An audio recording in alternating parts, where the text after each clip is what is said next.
Tai ačiū labai organizatoriam už galimybę šiandien kalbėti. Tokia tiesą pasakius, man netipinė tema, nes dažniausiai kalbu apie vakcinas ir apie imunologiją, bet kai gavau pakvietimą šiandien kalbėti, kažkaip vieną knygą kaip tik skaičiau, kurioj užkliuvo man šita mintis apie iš esmės duomenų spragų ir statistikos nulemtą tokį didelę spragą, dėl kurios moteris kartais medicinoje lieka pamirštos. Tai šiandien pabandysiu įrodyti tai jums, kad dėl statistikos kalties mes kartais pamirštam praktiškai pusę populiacijos. Taigi, ar širdis turi lytį? Pradžia šitos temos yra, manau, labai sena. Prasideda viskas dar nuo Aristotelio laikų, kuris pats pirmas buvo pradėjęs kalbėti apie tai, kad moteris yra tik išvirkščias vyras, kad tai nėra kitoks organizmas, kad kiaušidės tai yra moterų sėklidės, o gimda tai yra tiesiog moters kapšelis. Tai tiesiog viskas tik išvirkščiai.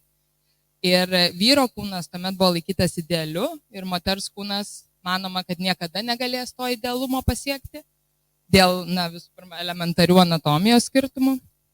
Istoriškai kiaušidėms pavadinimas sutiktas tik 17 amžiui. Tai reiškia, kad iki 17 amžiaus kiaušidės buvo vadinamos tiesiog moterų sėklidėmis, nes tai buvo laikyta identiškų organų, tiesiog anatomiškai kitoj vietoj.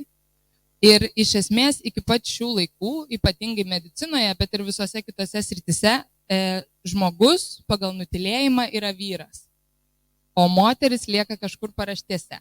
Tai, kad tą įrodyčiau, puikus pavyzdys, atliktas tyrimas iš daugiau negu 16 000 medicininių iliustracijų, kuriuose yra vaizduojamos neutralios kūno dalis, tik trečdalyje jų buvo pavaizduotos moteris.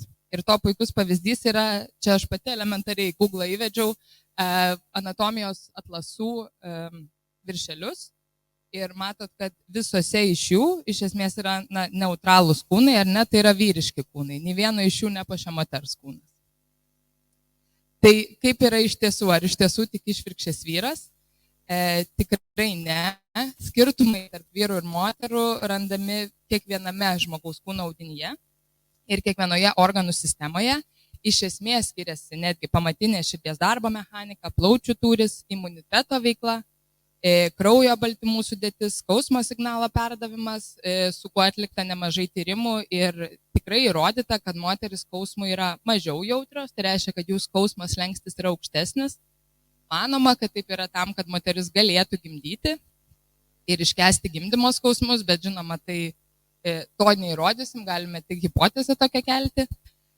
Skiriasi netgi pačių ląstelių mirtis.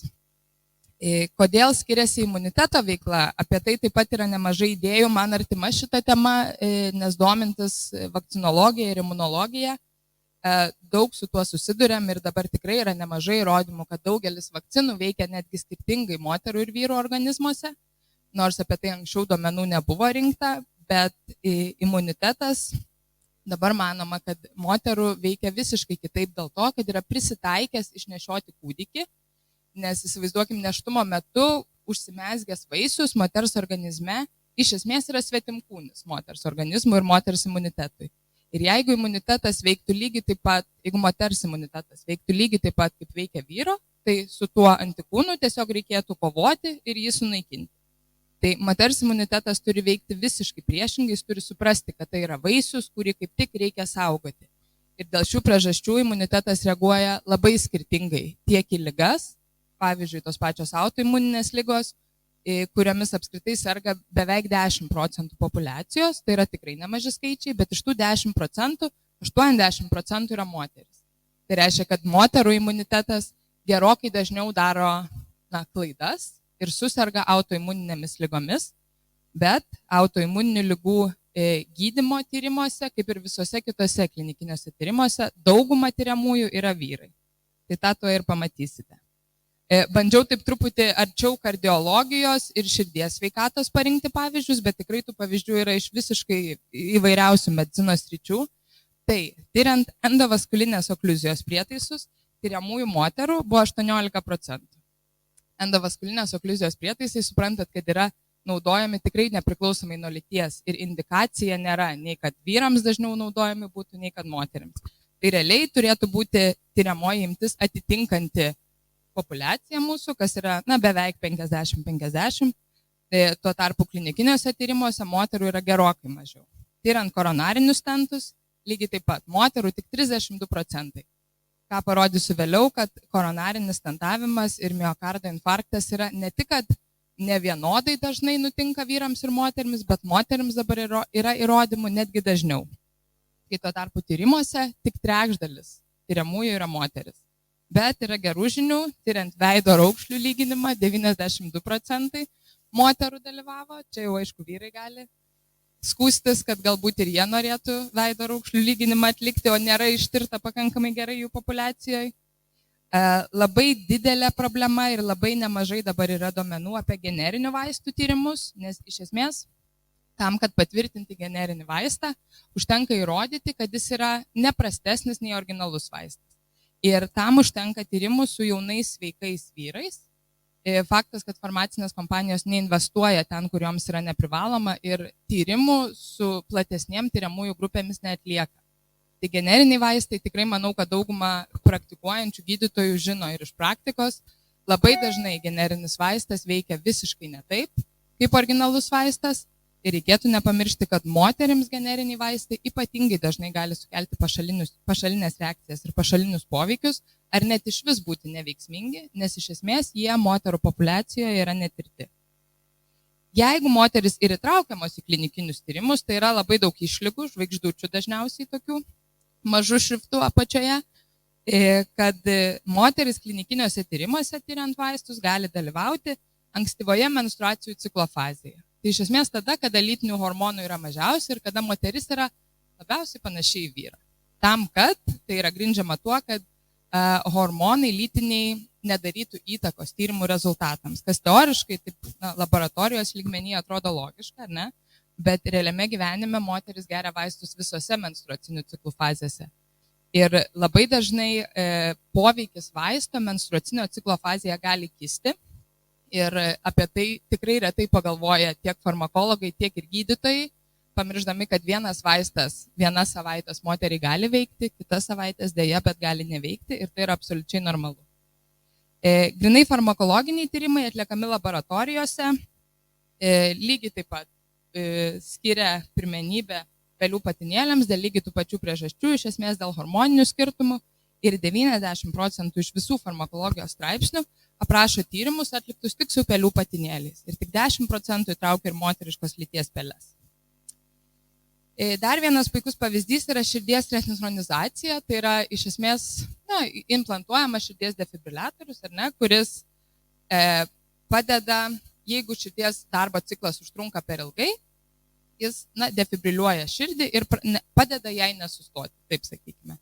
Tai 2014 metais FDA duombazės apžvalgoje visų šių aparatų tyrimuose tik 20% sudarė moteris ir iš esmės šių aparatų slenkstis yra 150 milisekundžių. Tai reiškia, jeigu širdis užtrunka ilgiau, aparatas suveikia ir išgelbsti žmogų nuo dažniausiai mirties.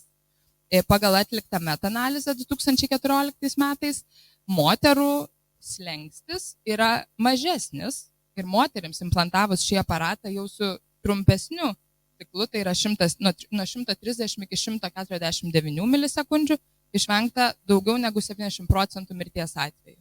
Nors teoriškai pagal taisyklės šioms moterims neturėjo būti implantuotas jis, nes nebuvo slengstis jų pasiekęs 150 milisekundžių.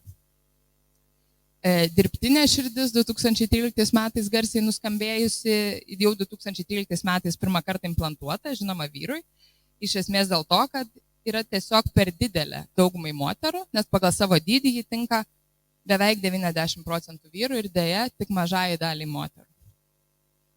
Aspirinas, toks turbūt dažniausiai praktikoje visų specialybių gydytojų sutinkamas vaistas, ar ne, nemažai tyrimų apie tai, 2005 metais įrodyta, kad jis vyrams tikrai veiksmingai padeda išvengti pirmojo miokardo infarkto, dėl to taip plačiai turbūt visuomenėje ir yra žinomas ir daugelio gydytojų rekomenduojamas. Tačiau moterims, ypač nuo 45 iki 65 metų amžiaus, poveikis yra nereikšmingas. Po keletą metų dar stipresni duomenys 2011 metais, kad jis ne tik kad nereikšmingas, bet gali būti ir žalingas galbūt. O 2015 metais, kad kasdien vartojama nedidelė aspirino dozė, moterims iš esmės yra neveiksminga arba žalinga. Tai kokiagi ta širdies anatomija, čia truputį pabandysiu įrodyti, kad moters širdis nėra tiesiog mažesnė vyro, tai yra žmogaus širdies versija, nes iš esmės skiriasi viskas. Tai visų pirma taip ir dydis, moters širdis yra beveik 4 lengvesnė negu vyro, bet skiriasi ir kiti dalykai. Iš anatominės pusės visų pirma moterų skilvelių sienelės yra plonesnės beveik iki 10%. Fiziologiškai moterų yra mažesnis minutinis tūris beveik 22%. Yra didesnis ramybės širdies susitraukimo dažnis ir yra didesnė išmetimo frakcija. Dažniausiai, turbūt ne kardiologai, o kitų sričių gydytojai tikrai kasdien susiduriam su arteriniu kraujo spaudimu, tai jame taip pat yra skirtumų tarp vyrų ir moterų. Moterų sistolinis spaudimas dažniausiai mažesnis nuo 6 iki 9%, diastolinis panašiai nuo 5 iki 6%. Miokardo infarktas, ar ne? Žinoma, kad šitoje auditorijoje klausti, kokia pirma asociacija nebūtų labai taiklus duomenys, bet paklausinėjau specialiai ne medikų, ne gydytojų. Tai visi, kurių klausiau, atsakė staigiai, ūmiai, skauda, čiumpamų širdies ir taip kaip rodo filmuose vos nekrenta iškart žmogus ir jį puola gaivinti. Tai Google paieška rodo į tą patį, iš elementariai įvedus heart attack nuotrauką, matot 5-6 beveik nuotraukos, iš jų visose yra vyras, čiupęs savo krūtinės plotę ir pajutęs reiškia ūmų skausmą. Tai ar taip yra iš tiesų, kad tikrai tik vyrai tą miokardo infarktą patiria? Tikrai ne. 2016 metų, tai yra pakankamai neseni duomenys, kad įrodo, kad žemesnės socioekonominės padėties moteris infarktą patiria net 4 dažniau negu vyrai, tai pačiai kategorijai priklausantis. Čia reiktų pagalvoti ir apie tai, kad žemos socioekonominės klasės moteris dažnai turi gerokai prastesnį priėjimą ir prie sveikatos paslaugų, nes neturi tam laiko, neturi tam finansų ir iš esmės tokios moteris yra didžiulėje rizikoje tiek patirti infarktą, tiek būti teisingai negydomos. 2016 metų kitas tyrimas, kad širdies ir kraujagyslių ligos yra dažniausia amerikiečių moterų mirties priežastis ir moteris nuo miokardo infarkto miršta netgi dažniau negu vyrai. O kodėl taip yra? Tai pagrindinis dalykas yra skirtinga klinika miokardo infarkto. Tas vadinamas holivudinis miokardo infarktas, čia kairėje pusėje, iš esmės yra būdingas vyrams. Tai yra staigus širdies plotės skausmas, atsiradęs dusulys ir taip pat skausmas gali būti nugaroj, pilve, kairės rankos tirpimas, toks labai populiarus irgi tarp žmonių žinomas simptomas, gali skaudėti žandikaulį. Bet iš esmės tai yra tokie, gal ir negalima taip sakyti, tipiniai simptomai, ar ne? O visa kita vadinama netipiniais simptomais, nors tas netipinis lygiai pusė populiacijos yra būdinga, tai yra moterims. Nes moterų infarktas dažniausiai atrodo prasideda pykinimas, vėmimas, staigus didžiulis nuovargis, išpila šaltas prakaitas. Dažnai moteris skundžiasi tokiu lyg rėmens jausmu, lyg rūgštingumo padidėjimu, graužimu už krūtinkaulio ir staigus prasidėjęs galvos svaigimas, galvos sukimasis. Tai iš esmės fiziologiškai visiškai ta pati liga, kuri tarp vyrų ir moterų atrodo kaip juoda ir balta. Tai būtent dėl šių priežasčių miokardo infarktas netiksliai diagnozuojamas pusiai ar nedaugiau moterų. Pirminės perkutaninės koronarinės intervencijos centruose pagal NHS Jungtinės karalystės duomenis 75% pacientų yra vyrai. Tai rodžiau duomenis, kad iš esmės netgi daugiau moterų patiria infarktą. Bet į pirminės perkutaninės koronarinės intervencijos centrą iš esmės jos nėra net nusiunčiamos ir nepatenka, dėl to, kad dažniausias skundas, simptomas, dėl kurio yra siunčiama į šiuos centrus ir dėl ko žmonės patenka į atranką siuntimą į šiuos centrus, yra ūmus kardialinės kilmės skausmas, ūmus skausmas širdies plote. O kaip matėt, moterim ūmaus skausmo miokardo infarkto metu gali net nebūti ir tai yra absoliučiai normalu. 2016 metų tyrimas taip pat įrodo, kad troponino slenkstis skiriasi, kad moterų troponino slenkstis yra žemesnis ir dėl to mes kartais galime neįvertinti esančių pakitimų miokarde, nes matuojame iš esmės pagal vyrų troponino normas. Ir šitą jau paminėjau, kad holivudinis širdies smūgis versus taip vadinami netipiniai simptomai, bet iš esmės vadinti netipiniais simptomais tai, kas yra būdinga lygiai pusė populiacijos, yra turbūt pakankamai neteisinga. Jeigu kas nors jau klaustų, kuriuo paros metu geriau patirti infarktą ir būtų galima rinktis, tai iš esmės daug metų buvo įrodymai ir galvota, kad geriausia yra dienos metu, nes tuo metu yra aktyviausias neutrofilų imuninių ląstelių atsakas, kuris tiesiogiai padidina išgyvenamumą, bet šis tyrimas buvo atliktas tik su pelių patinėliais. Ir 2016 metais, išskyrus pateles, paaiškėjo, kad moterims yra visiškai priešingas rezultatas ir kuo daugiau neutrofilų miokardo infarkto metu, tuo išgyvenamumas moterų yra žemesnis.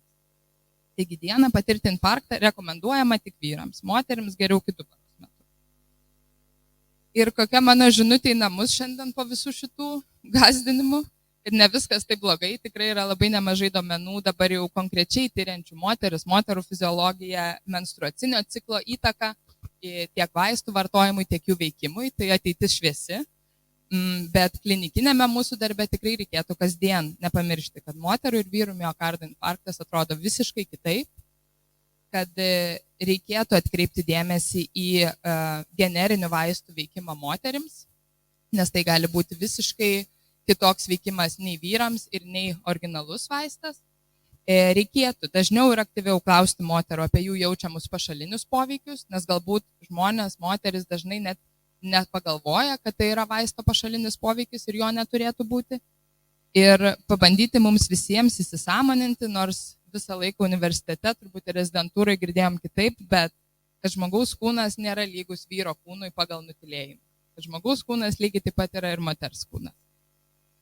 Tai va, o kam įdomu, mane įkvėpė šita knyga apie duomenų spragą, kuri nulėmė iš esmės neligybę šiandienos pasaulyje, labai puikiai daug pavyzdžių iš visų sričių ir ten užkabinta ir medicina, tai už tai ir kilo man ši idėja.